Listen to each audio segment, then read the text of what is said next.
Hey friends, as you know, I love getting computer games working on my phone. And with the power of cloud gaming, I'm able to play PC titles on my phone. It's a shame that The Binding of Isaac never got an Android port. I know for sure Rebirth didn't. So what we're going to do here is we're going to play it on our phone using a program called Moonlight. I've touched on Parsec, I've touched on numerous softwares, Remoter, Caney, all of these other programs, but I've never touched on Moonlight, and the big reason for that is, until recently, the last couple months, I have not had an NVIDIA graphics card, which is why I use Parsec in the first place. Now this is one of those games that I really do feel like was designed for Android only. And the reason I say that is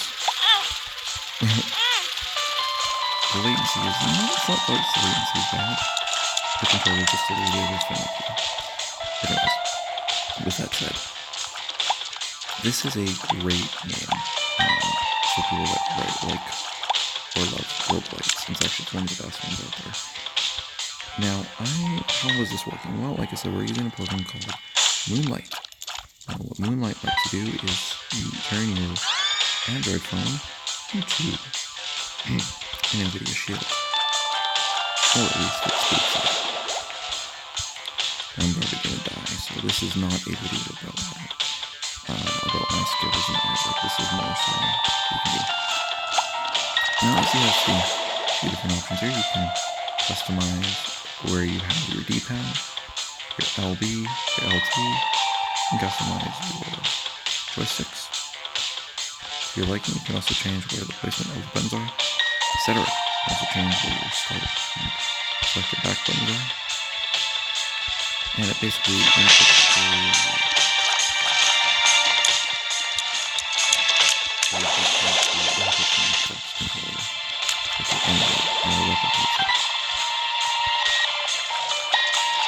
as I said, the controls can be a little finicky at times. So what's great about this versus something like Parsec is there actually is on-screen control support for virtual controls. It died pretty much immediately. So what happens if you hit back after you're running your game? Well, it terminates your connection. Now if you want to solve that and play other games, this is how you do it. You run mstsc.exe, which is the Microsoft remote access layer. And say, example, you wanted to play something that isn't Steam enabled. Well, this also lets you do GOG, many other options. Now, I came across a program called Playnite, which we're not going to be using right now. But it actually looks really cool, and it's a nice little game launcher. And sometimes I don't want to have all my games on Steam. So, what's great is this can be used to play a multitude of games, both with mouse and keyboard and not. Now, let's say for a game that's a little more fast-paced, this is going to be Red Faction Guerrilla Remastered. I do actually have footage of GTA 5, it just takes forever to load it, the game itself, so we're just going to try out another open world game that pretty much starts immediately. Now, this is an older game, but was remastered and still looks damn good for a game released in 2018. And it was released officially in like 2008, 2009, or 7, but anyways, what we'll do is we'll just load up our game. Let's see here, we've got... Here we are. Let's load it up and see how it works. Now, as you can tell, I'm in my character, so we're just gonna make it a little bit bigger, just to have a bit of a better, dead zone, I think it's called, or whatever. And we're gonna play Red Faction Guerrilla on our phone. There you are. So if you're looking at getting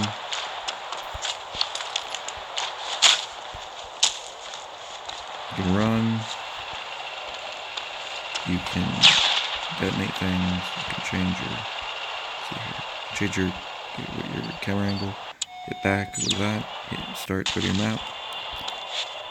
Again, GTX 1060, i7 4770K, and I definitely do not have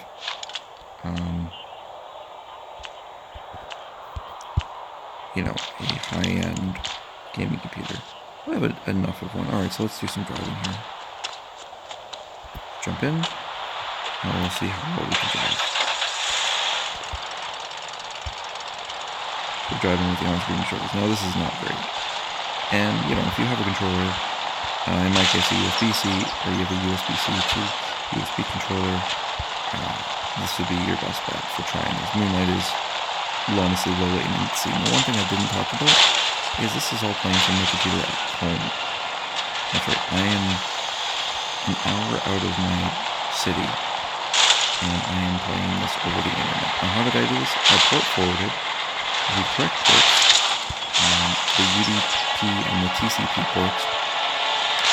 I've ported those so my router has access to it. I've made it sure that my Wi-Fi, that my router is read properly, and I then enable NVIDIA Shield inside of GeForce Experience, and finally I choose the game that I want and so forth.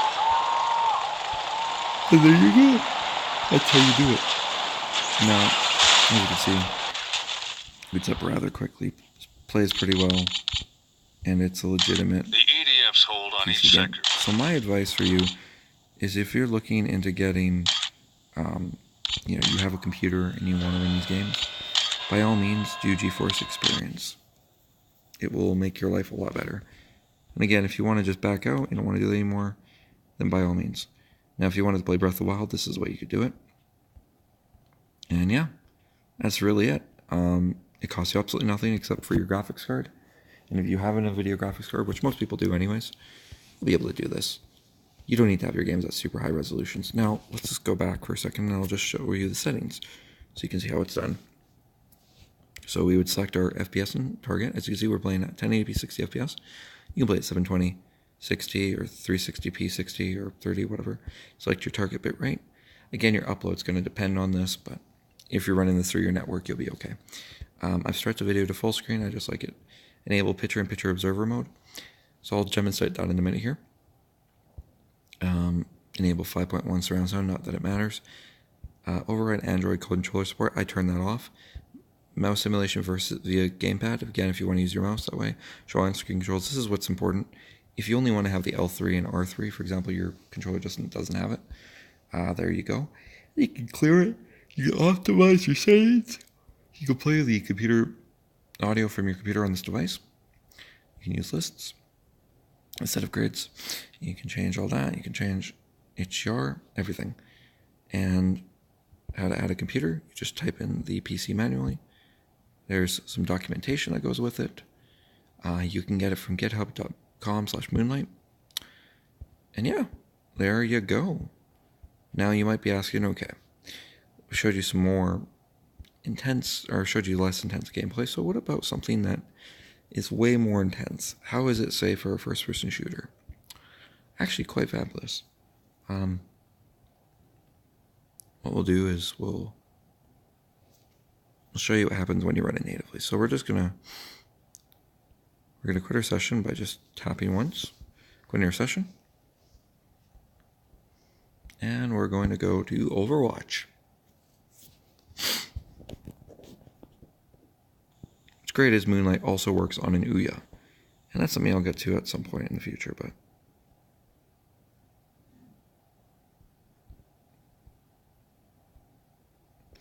we'll boot up our BattleNet here.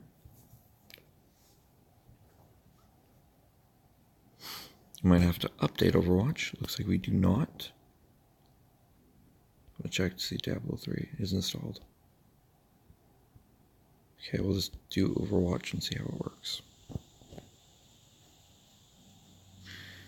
Overwatch is one of those games I'll play from time to time, but not very often. And again, there's Fortnite clones, there's PUBG. I mean, obviously there's Fortnite and there's PUBG that will work on Android. But there's also an Overwatch clone, and to be fair, what's the point of playing a clone? You can just play the original thing.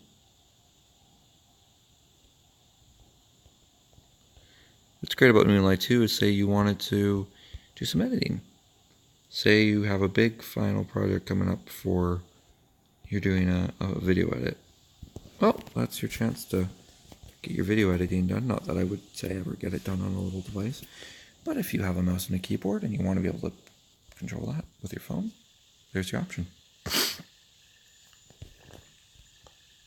Alright, so what we'll do is we'll just do a quick play here.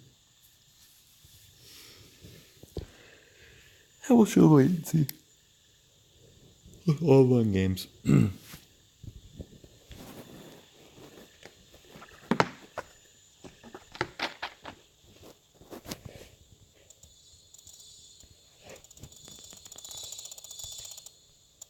Sometimes sound does work, sometimes it doesn't.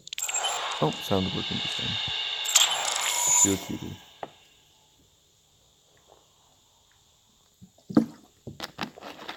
Nepal.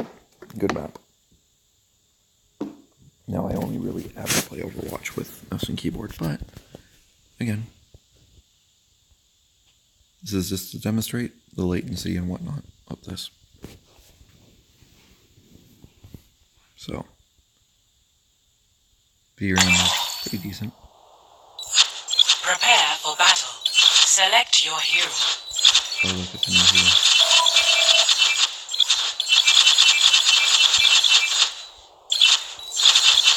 I don't know how to play this character. Wrecking ball. Be warned, I have no idea how to play. Control link established. Okay. As you can Hostile tell, environment warning. Low temperatures detected. it plays. Peace be upon you. Powering shields. 5, 4, So we have Overwatch running on our phone. 1. Round 1. The biggest Capture problem, I guess, the it really objective. comes down to just how it's the dead zone area of this. Join me. If I had a controller to hook this up to, well, it'd probably be a lot better of an experience.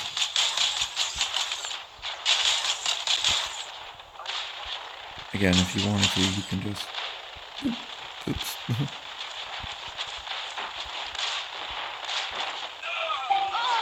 Shit, hold on. Here. The objective is now active.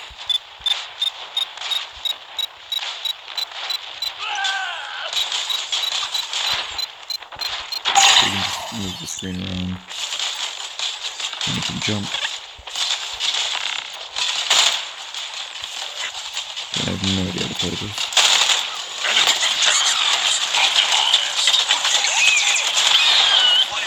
That was terrible. Oh god. I'm gonna get some hatred messages. Alright, anyways, as you can tell, Overwatch is playable. Minus the ball. We're just gonna back away.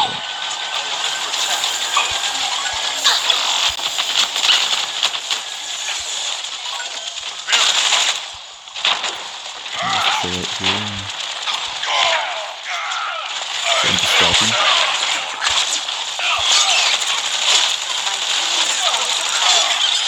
Oh my god, I removed it somehow. Jesus. Rains from above. Not answer. Powering shields. This is difficult. I'm just gonna tell you that much. Don't ever play Overwatch with a touchscreen controller. It is hot garbage.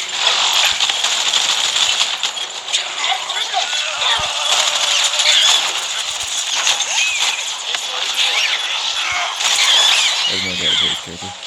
Anywho, there we go. Just to demonstrate, that's how it works. And if you want to quit your session, you just hit quit. Simple as that. So you add your games, you get ready to go, and bada bing, bada boom. So hopefully that helped you. If you have any other questions, feel free to ask me. And we'll just end on something that I think that was designed with a controller in mind on PC. And that's Diablo 3. Diablo 3 was designed to use a mouse and keyboard, but also a controller.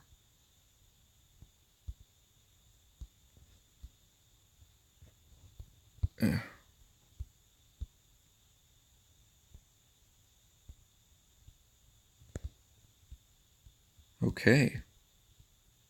But yeah, that's it. Thank you for watching. See you guys in the next video. Peace out.